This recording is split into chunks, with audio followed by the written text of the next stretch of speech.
Hola, ¿qué tal? ¿Cómo están? Me da gusto estar con ustedes, compartiendo una enseñanza más de la palabra. De verdad, qué bueno que podamos tener estos tiempos, estas oportunidades. Doy gracias a Dios por sus vidas, por tomarse también ese tiempo de poder estudiar, aprender, para que podamos conocer más de la palabra. El tema de este día lleva el título de El abogado perfecto. Hoy vamos a iniciar lo que es el capítulo número 2 de la primera carta de Juan. Y uno de los propósitos principales de esta carta, y en específico como lo señala Juan en este capítulo, es que el creyente no peque, que los creyentes ¿sí? se aparten del pecado. Y esa sería una buena meta para la vida del creyente, porque también es parte de la voluntad de Dios para los que le siguen, para los que son sus discípulos, el no pecar. Dios conoce perfectamente nuestras debilidades, nuestras flaquezas, y Él da la provisión para el caso de esas flaquezas, para el caso cuando el creyente ¿sí? es débil también ante ciertas situaciones. Como concluimos en el capítulo anterior, en la enseñanza anterior, hablábamos de que el ser humano sin Dios es una persona frágil. A pesar de que el hombre se quiera mostrar fuerte, se quiera mostrar seguro, es frágil. ¿Por qué? Porque se enferma, porque se lastima, porque sufre. Es frágil el ser humano. Y esa naturaleza frágil lo lleva ¿sí? a cometer pecado de una forma tan sencilla, tan fácil. Ahora para los creyentes, para los que caminan ahora en una nueva naturaleza, en una nueva vida, ¿sí? deben de buscar apartarse del pecado. ¿Sí? Esa nueva naturaleza, esa nueva vida en Cristo, por lo que Él ha hecho en esa cruz del Calvario, ¿sí? El creyente busca glorificarle a Él, vivir una vida que le honre, que le obedezca. Entonces, ¿qué pasa ahora con los creyentes en relación al pecado? El ser humano sin Dios tiende al pecado, su naturaleza es pecaminosa. Pero ahora en Cristo, ¿qué pasa en la vida del creyente en relación al pecado? Ahora que el ser humano se ha vuelto discípulo de Cristo, que ahora es un seguidor de Cristo, ¿qué pasa con el pecado? Bueno, aún en esa nueva naturaleza, el ser humano corre el riesgo de pecar, corre el riesgo de cometer alguna transgresión acerca de la palabra de Dios, aún con su nueva naturaleza. Sí, se tiene que esforzar y tiene que buscar evitar el pecado, ¿sí? Pero no está exento de pecar. Entonces, ¿qué pasa entonces? La misma palabra nos da la respuesta ahí en la primera carta de Juan, en el capítulo 2, versículo 1 y el versículo 2, que si Dios lo permite, lo estaremos viendo en la siguiente enseñanza. Dicen estos dos versículos: hijitos míos, estas cosas os escribo para que no pequéis. Y si alguno hubiere pecado, abogado tenemos para con el Padre, a Jesucristo el justo.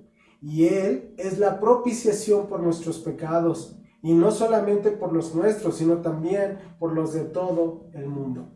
Entonces aquí el apóstol Juan le da a nuestro Señor Jesucristo dos títulos importantes: abogado y propiciación. Es importante que entendamos que estos dos títulos ¿sí? Representan ¿sí? esos dos ministerios, como esos dos ministerios importantes que solamente lleva a cabo nuestro Señor Jesucristo. Hoy vamos a estudiar solamente el primero. Hablamos de que Él es el abogado, Él es nuestro abogado. Abogado, pero ¿para quiénes? Para los creyentes, ¿sí? No puede ser abogado de todos. ¿Por qué? Porque hay gente que lo rechaza, ¿sí? Hay gente que se rebela contra Dios. Él no puede ser abogado, Él no puede interceder por aquellos que le rechazan. Cuando hablamos de un abogado, literalmente significa uno que es llamado a estar al lado, ¿sí? Eso es lo que quiere decir abogado. Uno que es llamado para estar al lado. Este significado lo encontramos en una enciclopedia bíblica. Cuando un hombre era citado ante la corte, llevaba con él a su abogado. ¿Para qué? Para que se colocara a un lado y en cualquier situación lo representara en algún caso, ¿sí? Ahora, como nuestro abogado, nuestro Señor Jesucristo, Él nos ayuda. ¿Nos ayuda cuándo? ¿Sí? En este caso, de acuerdo a lo que nos menciona Juan, es cuando el creyente llega a cometer una falta, llega a cometer algún pecado, ¿sí? El creyente debe de entender y tiene que estar como ya lo vimos en la enseñanza anterior, debe de tener el entendimiento de que aún es frágil, aún peca, y entonces puede y tiene que ir a confesar ese pecado delante de Dios. Y entonces Dios nos perdona. ¿Pero por qué nos perdona? ¿Por nosotros? No, por causa de ese defensor, por causa de ese abogado, ¿quién es? Nuestro Señor Jesucristo. Él es nuestro representante delante del trono de Dios. Y entonces los méritos de su sacrificio en esa cruz hacen posible el perdón de nuestros pecados. Él tiene toda la autoridad de representación para la vida de los creyentes. Repito, pero no por nosotros, no por lo que nosotros hagamos o estemos dispuestos a hacer, sino por su sacrificio perfecto en esa cruz. Mira, aquí el apóstol Juan, lejos de desalentar al creyente, ¿sí?, le anima a que en el caso de que llegue a cometer alguna falta, debe de recordar que tiene una esperanza, tiene un abogado que saldrá en defensa de su persona, ¿sí? Ahora, ojo, y aquí hago un paréntesis, no es permiso para pecar. Mira, te lo pongo en un ejemplo muy sencillo. Una persona, ¿sí?, del mundo, una persona en lo natural, que se mete en problemas, busca a un abogado para que lo defienda. Mira, el abogado en lo natural, sí es cierto que una de sus funciones es representación, es defensor, pero una de sus funciones también es asesorar a la persona. Entonces, el hecho de que nos diga aquí Juan que tenemos un abogado, no necesariamente es cuando nos metemos en problemas, no necesariamente es cuando pecamos, es también para que busquemos a ese abogado y ese abogado nos diga hasta qué punto nosotros podemos llegar a transgredir la ley. Entonces, con la asesoría de ese abogado, nosotros nos tenemos que detener. En la vida del creyente así debe de ser, porque tú buscas a tu abogado, pero no porque ya pecaste, sino lo buscas antes para que tú sepas en qué momento detenerte y no fallarle a Dios, ¿sí? Entonces, el abogado que sea nuestro Señor Jesucristo no es permiso para pecar, sino para arrepentirnos por haberle fallado a Él. Entonces Juan nos da la regla perfecta de parte de Dios para su pueblo, para los creyentes, y la provisión, ¿sí?, la provisión llena de su gracia, en caso de que el mismo creyente llegue a fallar. Entonces, en este primer versículo que vamos a estudiar, Juan nos deja claro que el creyente no tiene permiso para pecar. Vamos a leer entonces. Primera carta de Juan 2:1 dice así: hijitos míos, estas cosas os escribo para que no pequéis. En primer lugar, fíjense la forma en que inicia este segundo capítulo el apóstol Juan. Hijitos míos. ¿Cuál es el fin de hablar estas palabras con esa ternura, con ese afecto? Bueno, porque le está hablando a los miembros de la familia de Dios, a los que son creyentes. Y viene entonces la exhortación.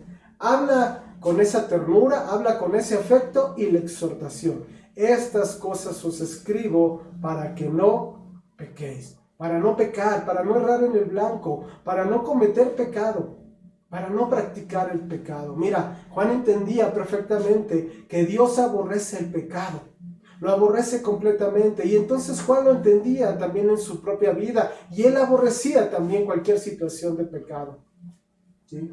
Las palabras como las menciona Juan nos permiten ver la importancia del tema acerca del pecado y el rechazo total que él como persona lo vive, pero también exhortando a los mismos creyentes a ver con seriedad esto en sus vidas y cómo el pecado puede llegar a afectar su vida y su relación y su comunión con Dios. Por eso es radical. Os escribo para que no pequéis, ¿sí? El hecho de mencionar este tema del pecado tiene el fin de mostrar que no era él permisivo con él mismo. Mira, hablar del pecado es un tema muy amplio. Ahorita no es el tema de esta enseñanza, ¿sí? Pero es algo muy amplio. Pero lo que sí debemos entender es que el pecado es esa transgresión a las normas de Dios. Y por lo tanto, aquel creyente que llega a pecar afecta su comunión con Dios, ¿sí? Afecta esa relación con el Padre que ahora por medio de Cristo tenemos con Él. Entonces, en el entendido de que el creyente llegue a cometer pecado, las palabras de Juan lo alientan. ¿Para qué? Para que cada día camine, viva y se esfuerce para rechazar el pecado. Es necesario que entendamos el peligro del pecado en la vida del creyente y cómo se debe de tratar, cómo debemos de tratar con el pecado en nuestra vida. Porque en muchas ocasiones, mira, el mismo creyente toma el pecado muy a la ligera. Como dice Romanos capítulo 6, versículo 1. ¿Qué pues diremos? ¿Perseveraremos en el pecado para que la gracia abunde? Es algo ilógico. No podemos estar pensando que puedo pecar porque la gracia de Dios es tan grande que Él me va a perdonar. No, eso es algo muy errado. La gente que piensa así llega a cometer pecado como si no pasara nada. O en otras ocasiones, el creyente toma con mucha severidad el pecado de otras personas, pero su propio pecado lo toma con una ligereza, con una fragilidad, ¿sí? Como justificándose. Mira, Dios es perfecto y su regla para los creyentes es absolutamente perfecta. Él no sería Dios si nos dijera, estas cosas os escribo para que pequéis lo menos posible. No. Dios es tajante, no pequéis. ¿Por qué? Porque Dios no tolera el pecado. No tolera el pecado en el mínimo grado. Y por ello pone esa norma de perfección para nosotros los creyentes, como lo dice en la primera carta de Pedro, capítulo 1, versículos 15 y 16. Sino como aquel que os llamó es santo, sed también vosotros santos en toda vuestra manera de vivir, porque escrito está, sed santos, porque yo soy santo. Entonces podemos ver en la Biblia, en la misma palabra, un ejemplo muy claro de cómo Dios manda a una persona a no volver a pecar. Lo podemos ver en el Evangelio de Juan, en el capítulo 8, versículo 1 al versículo 11. Juan 8, 1 al 11 dice, y Jesús se fue al monte de los olivos, y por la mañana volvió al templo, y todo el pueblo vino a él, y sentado él les enseñaba. Entonces los escribas y los fariseos le trajeron una mujer sorprendida en adulterio, y poniéndola en medio le dijeron, Maestro, esta mujer ha sido sorprendida en el acto mismo del adulterio, y en la ley nos mandó Moisés apedrear a tales mujeres.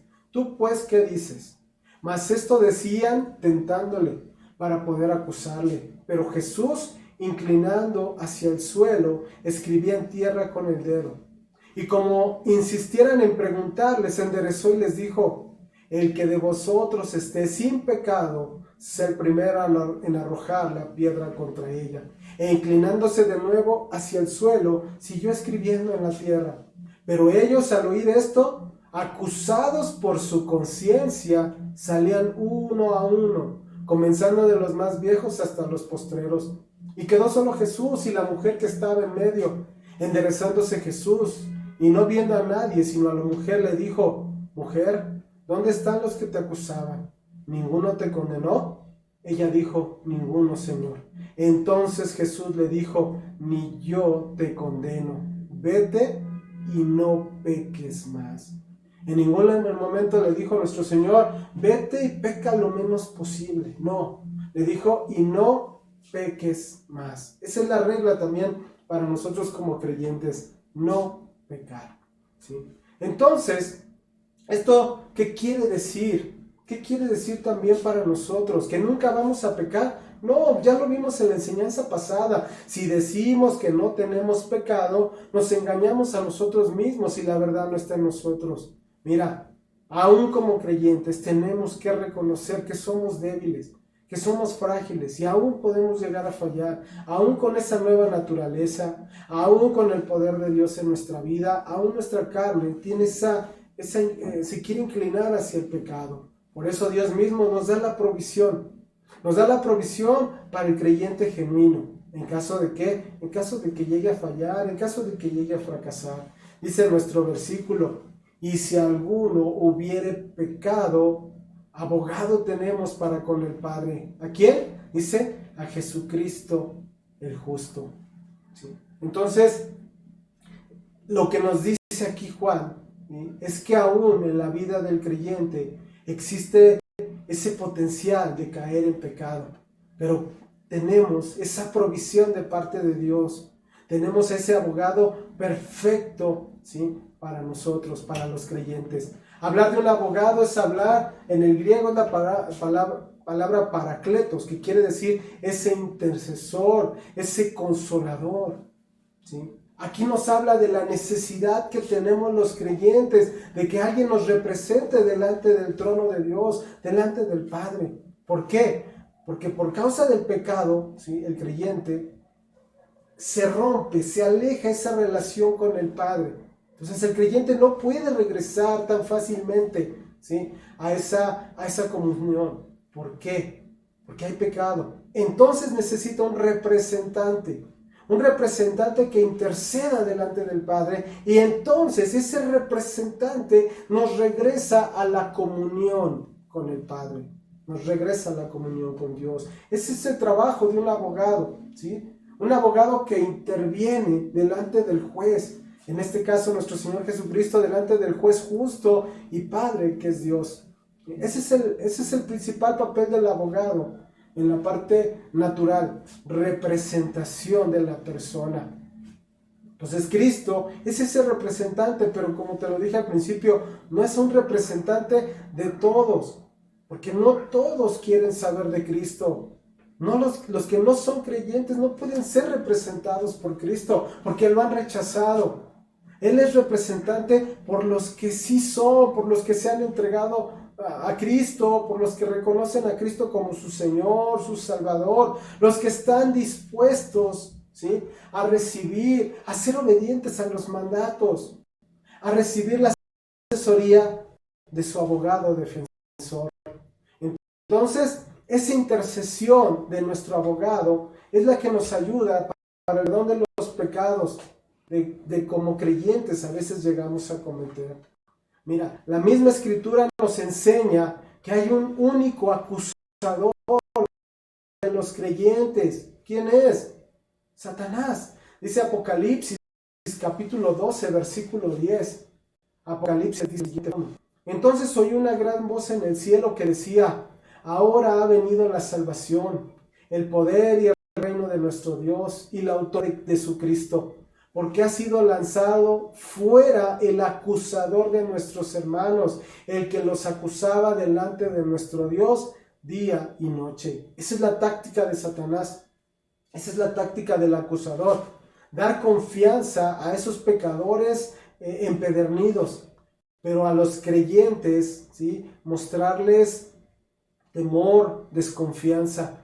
Y Dios advierte y asusta ¿a quiénes? A los inconversos, a los carnales. Dice Hebreos capítulo 10, versículo 31, horrenda cosa es caer en manos del Dios vivo. Esto debería de traer miedo, rechazado a Dios. Pero aquellos que han recibido, aquellos que han aceptado a Cristo como su Señor, Dios los alienta, ¿sí? Alienta a esos creyentes sinceros y piadosos, como lo dice ahí en la primera carta de Juan, capítulo 3, versículo 19 al 21. Y en esto conocemos que somos de la verdad y aseguraremos nuestros corazones delante de Él. Pues si nuestro corazón nos reprende, mayor que nuestro corazón es Dios, y Él sabe todas las cosas. Amados, si nuestro corazón no nos reprende, confianza tenemos en Dios. Mira, Cristo es nuestro abogado. Él es nuestro representante delante de Dios cuando pecamos. Él está intercediendo constantemente por nosotros, como lo dice la carta a los Romanos, capítulo 8, versículo 34. Dice así: ¿quién es el que condenará? Cristo es el que murió, más aún el que también resucitó, el que además está a la diestra de Dios, el que también intercede por nosotros. Un abogado es uno que acude al lado de otra persona. Cuando tiene una necesidad. ¿Para qué? Para ayudarlo. Y eso es precisamente lo que nuestro Señor Jesucristo hace por nosotros, ¿sí? Cuando pecamos, cuando tenemos una necesidad. Él nos ayuda, ¿sí?, al darnos ese consuelo, ese ánimo, esa dirección, esa protección. Todo esto lo podemos encontrar en el Evangelio de Juan. Pero aquí en la primera carta, ¿sí?, lo que nos muestra es esa defensa, contra el acusador. Por eso Él es ese abogado para los creyentes. Hebreos capítulo 7, versículo 25, dice de la siguiente forma: el cual puede también salvar perpetuamente a los que por Él se acercan a Dios, viviendo siempre para interceder por ellos. Entonces Él viene de inmediato cuando nosotros hemos creído, cuando nosotros ponemos nuestra confianza. Él viene de inmediato hacia nosotros. ¿Para qué? Para restaurarnos a esa comunión con Él. ¿Sí?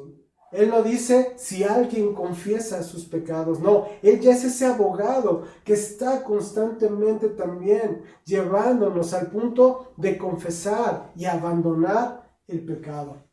El sumo sacerdote del Antiguo Testamento, ¿sí? Él representaba al pueblo delante de Dios, principalmente una vez al año, cuando intercedía por el perdón de los pecados de ese pueblo. Pero nuestro Señor Jesucristo, como ese sumo sacerdote para los creyentes, está intercediendo por nosotros delante del Padre, pero de una forma permanente, de una forma constante.